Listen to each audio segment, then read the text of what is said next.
my presentation. My name is Leonel Merino, and I am a PhD student in the Software Composition Group in the University of Bern. And today I will present a tool called the CommunityExplorer, a framework for the visualization of collaboration networks. So, visualization of collaboration networks provides several features for the analysis of collaboration. We identify three main of those features. For instance, you can identify groups of collaboration. You can analyze the evolution of those groups, and you can also identify new and key authors in that group. You can see here visualization at the bottom on which authors are depicted by circles. Their affiliation is encoded in the color of the nodes, and a paper connects two different authors in the collaboration. However, a problem that faces visualization for the analysis of this kind of networks are the edge cluttering. So normally edges in this kind of visualization cross each other, making the visualization difficult to understand. We focus specifically on collaboration in scientific communities. So we take the case of the different editions of a conference and the publications that authors make in those conferences. And we found that extracting that information from certain genes and digital libraries is quite hard, mostly because defining the criteria to collect that data and retrieving the data from the websites are quite a laborious task. So we took the path of collecting the papers from the PDF of the proceedings and extract the information from them. So here I show you the workflow that implements the CommunityExplorer, on which we first take this set of papers in PDF files. We transform them into a text version that we parse to extract these fields like the title and the authors. After that, we clean the data. We identify unique authors as well as normalize the names. Then we model this data in Faro as first-class objects, and then we want to visualize the network that we built. But then we face a problem of how we model this network. Typically, as I show you, networks are modeled as a graph on which nodes represent authors and edges the papers that connect different authors. In our case, we hypothesize that a bigraph can be better, and in that case we have two different nodes, one for authors, other type of nodes for papers, and then we connect authors with papers. So here I show you a characterization of these two different kind of models. At the top you see one extreme case in which we have very few authors writing several papers, for which the graph model performs better, provides a simpler visualization, which is over there. And at the bottom we see another extreme case where is several authors writing one paper and for which the bigraph performs better. So the fact of choosing between one or the other kind of model will depend at the end on the topology of the network that we are going to study. So in that sense, we took 346 papers from BSOFT conferences. We also took 104 papers from IWST. We built the visualizations for both communities, and we model visualizations as a graph and also as a bar graph. And we then measure the number of nodes, the number of edges, and edge crossing that happen in each case. And we found that for both communities, the number of edge crossing decreased a lot when using a bar graph, showing that bar graph performs better in both cases. So here we have the actual visualization. To the left we have the community model as a graph. The right you can see as a bar graph. This is BSOF, the whole record applications up to 2015. You can see at the right some small clusters of collaboration where you can identify small groups. Here is the same comparison regarding the IWST community. And in this case, the topology is quite different. We can see a large core group which gathers most of the authors, and very few small collaborations which are not part of that core. In the bar graph model, we have some space to encode other attributes to the visualization, so we can analyze other aspects of the community. So now I will show you a very short demo.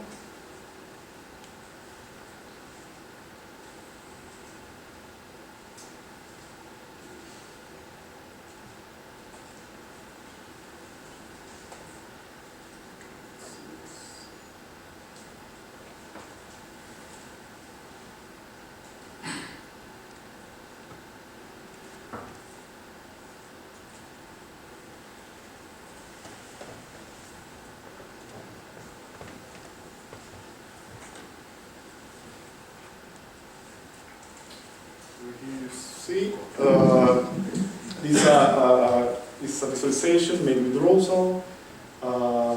You can find yourself probably in this visualization.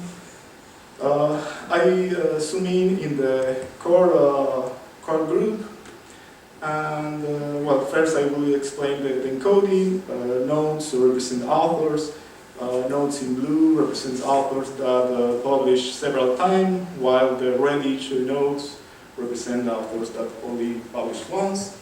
And the size of the circle represents the impact of that author in the community regarding the number of papers that he wrote. And rectangles represent the papers. And the intensity of the color encodes how recent is the paper, meaning that very dark rectangles are mapped to very recent papers. So, for instance, you can see at the top some nodes that start to vanish, showing that some part of the group have not been published in the group lately. You can probably distinguish that are people from Belgium mostly. Then you can see other group from Switzerland, which have been present along several versions of the conference. You can see very light gray nodes, but also very dark one too. And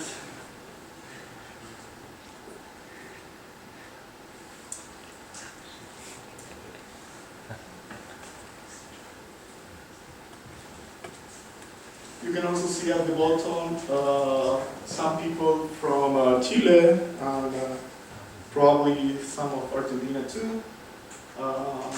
Were we have an author that is connecting with the core of the group, which happen to appear only in the latest version of the version.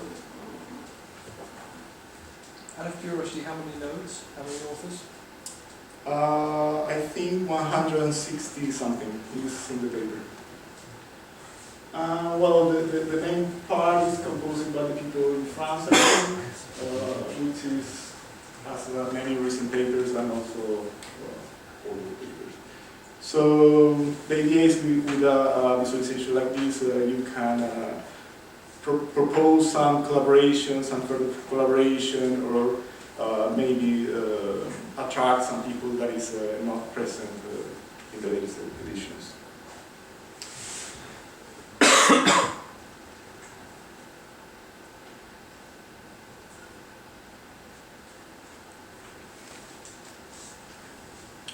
So as future work, we see two main paths.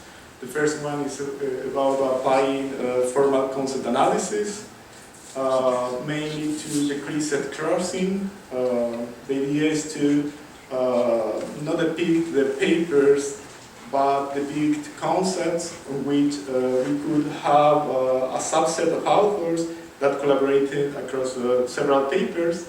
And doing that, we would have more nodes, but probably less edge crossing, making the entire graph easier to read. And another path is, at this point, we're only extracting the title and authors from the papers, but we could also extract other sections of the paper, as well as figures and listings. And we could add visualization support to that. So we could answer questions like how popular is a certain language across collaboration groups, mapping different properties of the paper. So that's it. There is a URL where you can play with the visualization by yourself, and you will find more information regarding the tool. Well, I first told you those requirements that we defined for our visualization, that we focus specifically on communities of scientific communities. Then I show you the workflow that implements CommunityExplorer. I show you a case study analyzing why we choose bar graphs to model the network. Then I show you a demo. Finally, our future work. So thank you for your time. If you have some questions, I will be happy to answer them.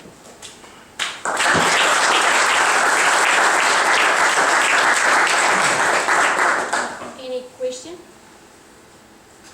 Yeah. Maybe one, so isn't a normal measure of relevance how much a paper was cited by other papers?